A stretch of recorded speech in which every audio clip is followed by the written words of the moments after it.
Garrett stood at the edge of Havoc's bridge, the cold wind biting at his face.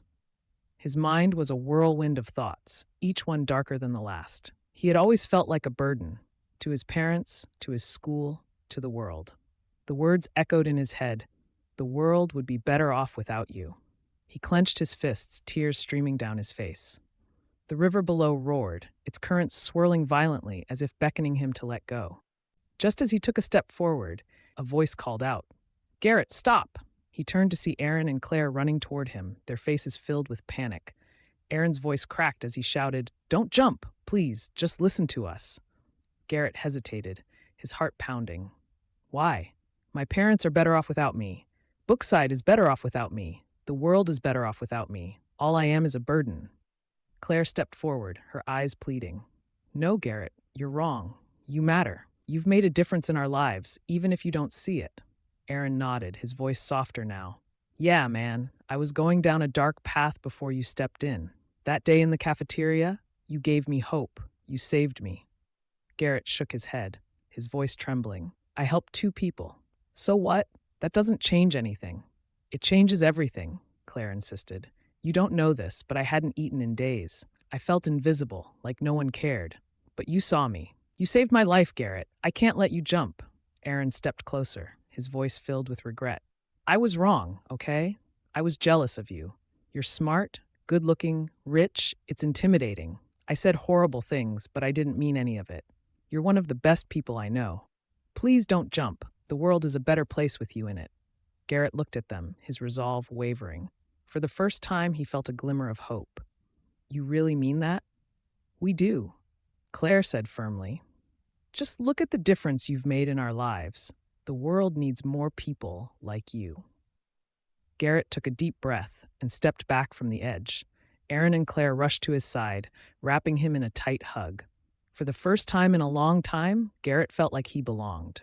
Earlier that day, Garrett had been sitting in class, his mind elsewhere. Mrs. Peters, the physics teacher, had assigned a project that was due the next day. Garrett hadn't even started. He wasn't sure if he cared enough to try. His parents were too busy with their own lives to notice his struggles. His mom was always recording videos for her influencer channel, and his dad was constantly on the golf course, networking for his business. Garrett felt like an afterthought in their lives. When Mrs. Peters called on Aaron to solve a problem on the board, Aaron froze. He hadn't done the reading. Garrett, feeling a pang of sympathy, raised his hand and offered to help. He solved the problem effortlessly, earning a nod of approval from Mrs. Peters. Aaron shot him a glare, clearly embarrassed. After class, Aaron confronted Garrett in the hallway. "What's your deal, man? You think you're better than everyone just because you're smart and drive a fancy car?" Garrett shook his head. "No, that's not it. I know what it's like to feel alone." Aaron scoffed. "Yeah, right? Your life is perfect. You've got everything." Garrett's voice dropped to a whisper. "You have no idea." That evening, Garrett returned home to find his parents arguing in the living room. His mom was on the phone with a caterer while his dad was packing his golf bag. They barely noticed him walk in. "Mom, Dad," Garrett said, his voice steady. "I'm heading out to the movies with my friends. Catch you later." His parents exchanged surprised glances. "He has friends?" His mom whispered as Garrett left with Aaron and Claire. As they walked to the car, Garrett felt a sense of peace. "Thanks for helping me get cleaned up and inviting me to the movies," he said. "Of course," Claire replied. "If you matter, then you should know we do too. The world is a much better place with you in it." Garrett smiled, feeling a weight lift off his shoulders. "Let's go," he said, ready to face whatever came next. The movie was a welcome distraction. For a couple of hours, Garrett forgot about his troubles and laughed with his friends. Afterward, they grabbed burgers at a diner and talked late into the night. Garrett opened up about his struggles, and Aaron and Claire listened without judgment. "You know," Aaron said, "I used to think my life was tough because my dad left and my mom lost her job. But hearing your story, it puts things in perspective." Claire nodded. "We all have our battles. The important thing is that we don't fight them alone."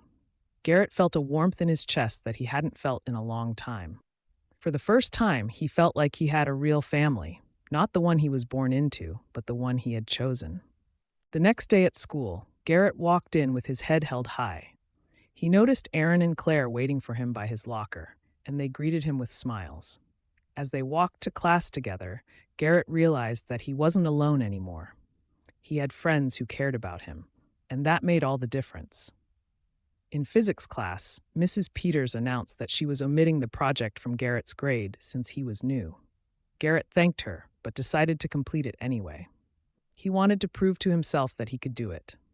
Aaron, inspired by Garrett's determination, asked for help with his own project. Garrett gladly agreed, and they spent the afternoon working on it together. By the end of the day, Aaron had a completed project, and Garrett felt a sense of accomplishment. As the weeks went by, Garrett's life began to change. He started spending more time with Aaron and Claire, and they became inseparable. They studied together, hung out after school, and even started a study group to help other students. Garrett's grades improved, and he found a new sense of purpose. One day, Garrett's parents surprised him by showing up at school for a parent-teacher conference. They had heard about his progress and wanted to see it for themselves. Garrett was nervous at first, but his parents' proud smiles put him at ease. "We're so proud of you, Garrett," his mom said, tears in her eyes. "We're sorry. We haven't been there for you, but we're here now," his dad nodded. "You've grown into an amazing young man, and we're lucky to have you as our son." Garrett felt a lump in his throat. For the first time in a long time, he felt like his parents truly saw him. As the school year came to an end, Garrett reflected on how much had changed. He had gone from feeling like a burden to realizing his worth. He had made a difference in the lives of his friends, and they had done the same for him. On the last day of school, Garrett, Aaron, and Claire stood together watching the sunset. "We made it," Claire said, a smile on her face. "Yeah," Aaron agreed. "And it's all thanks to you, Garrett." Garrett shook his head. "No, it's thanks to all of us. We're stronger together." As they walked away, Garrett felt a sense of hope for the future. He knew there would still be challenges, but he also knew he wouldn't face them alone. The world was a better place with him in it, and he was ready to make his mark. The story of Garrett, Aaron, and Claire became a legend at Brookside High. It was a reminder that no matter how dark things seemed, there was always hope. And sometimes, all it took was one person to make a difference. Garrett went on to graduate at the top of his class, with Aaron and Claire by his side. They remained close friends, supporting each other through the ups and downs of life.